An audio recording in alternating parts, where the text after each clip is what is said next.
Are you ready? We're going on an adventure. We're going to find the Scottish Nostradamus, who predicted things you will not believe.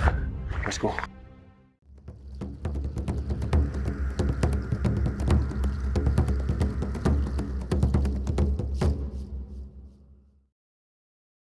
Are you ready to join me and Stug as we follow in the footsteps of the Scottish Nostradamus? Want to find out why he said large parts of the Highlands would be underwater? Stick with us as we uncover the story of the Brahan Seer.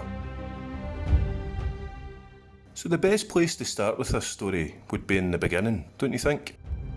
In the beginning of the 17th century, a baby boy by the name of Kenneth Mackenzie, also known as Cernach Nodar, was born in the parish of Uig on the Isle of Lewis.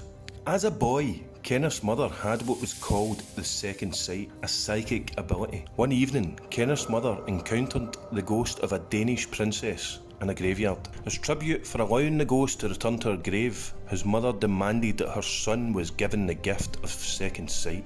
The following day, young Kenneth came across a rare hagstone on a pebble beach. Hagstones are pebbles or stones with a hole through the middle. Hagstones have long been believed to have magical and spiritual powers. Kenneth found he could see visions of the future when he looked through the hagstone hole. Though he wouldn't know it at the time, it was on this day that our Kenneth Mackenzie went from being your everyday average Highlander and was reborn as a Brahan Seer.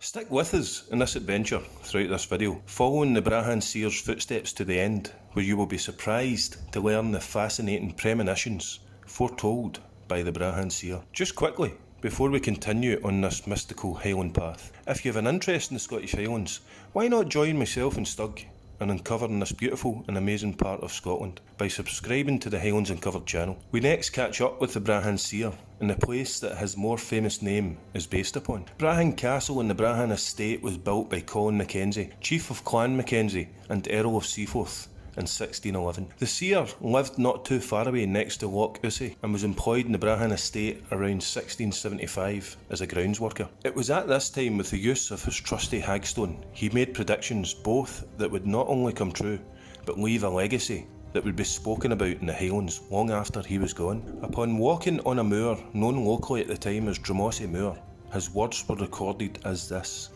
"O Drumossie, thy bleak moor shall, ere many generations have passed away, be stained with the best blood of the Highlands. Glad am I that I will not see the day, for it will be a fearful period. Heads will be lopped off by the score, and no mercy shall be shown or quarter given on either side."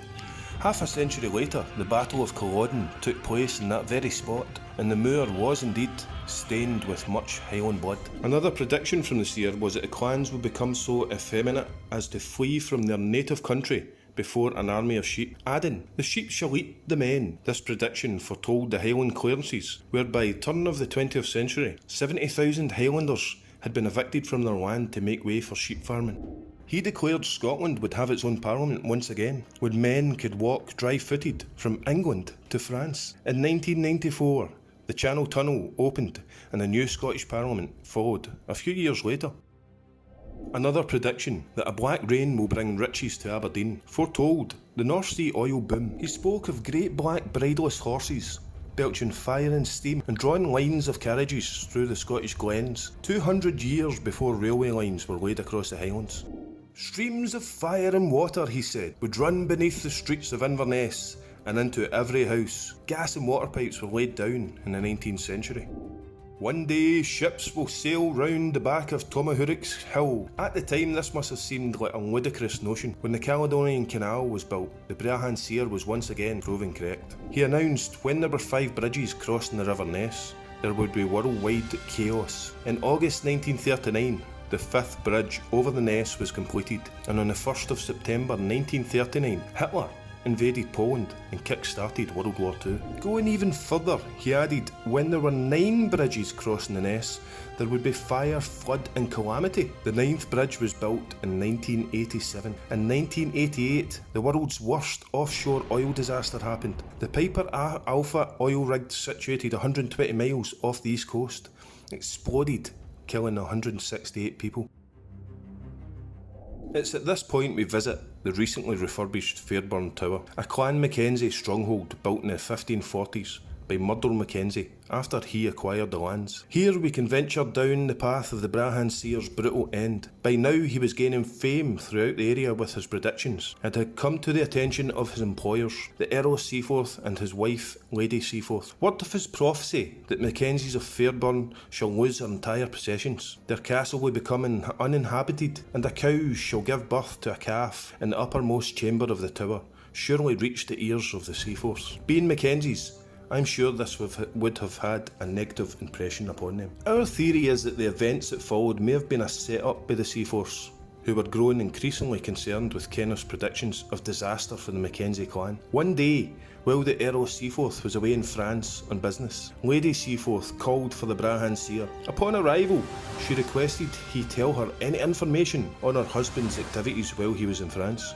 Reluctant to give any details, he initially told her that her husband was in good health. She pressured him for further details, insisting he tell her everything. He told her that the Earl was currently partaking in sexual activities with another woman. While it was common knowledge that the Earl enjoyed the company of other women, and in fact Lady Seaforth herself would have been very much aware of these activities her husband was involved in, she was enraged and accused the seer of slandering her poor husband. She ordered he be placed in a barrel of tar and burned alive at Shannery Point for his treachery.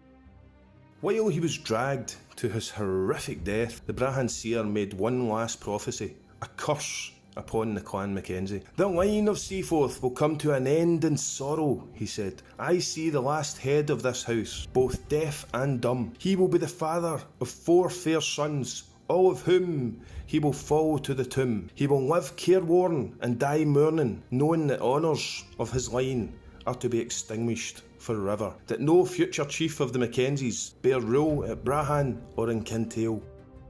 A stone plaque marks the spot of Kenneth's final moments, where he was burned alive in a barrel of tar, ending the prophecies and stories of the Brahan Seer. As for the Mackenzies, in 1783 Francis Humberston Mackenzie inherited the title. He was indeed deaf and mute due to a childhood attack of scarlet fever. He had 4 children, all of whom died prematurely, fulfilling the final prophecy. This is the Eagle Stone, situated in the village of Strathpeffer, a Class 1 Pictish symbol stone featuring the carving of an eagle and a horseshoe. It has stood in this area for 1500 years. As you can see, this stone sits far from the shoreline, with the nearest being Dingwall, at a distance of 5.5 miles away. The Brahan Seer declared that when the Eagle Stone falls 3 times, then ships will anchor on its spot. According to local folklore, the Eagle Stone has fallen twice already. It now sits within a bed of concrete to keep it in place. With the current threat of climate change upon us, and signs stating that large areas of the country will be underwater within 50 years, would it be far-fetched to consider that the Eagle Stone's third fall could be imminent?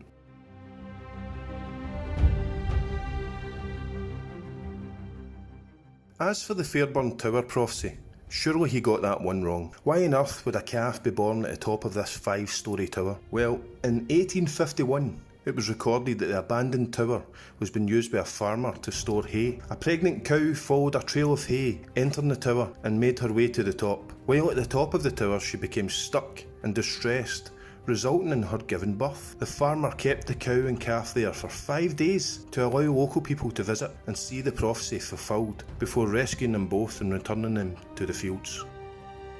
So the Brahan Seer has long gone, but his prophecies have echoed around the Scottish Highlands for years since. All have passed in truth, bar one. The flooding of Dingwall and possibly Inverness remains the only prophecy to reach completion. That said, we're off to buy ourselves some decent wellies and possibly a half-decent dinghy. If you enjoyed this video, please consider subscribing to the channel and joining myself and Stug in uncovering more of the Scottish Highlands.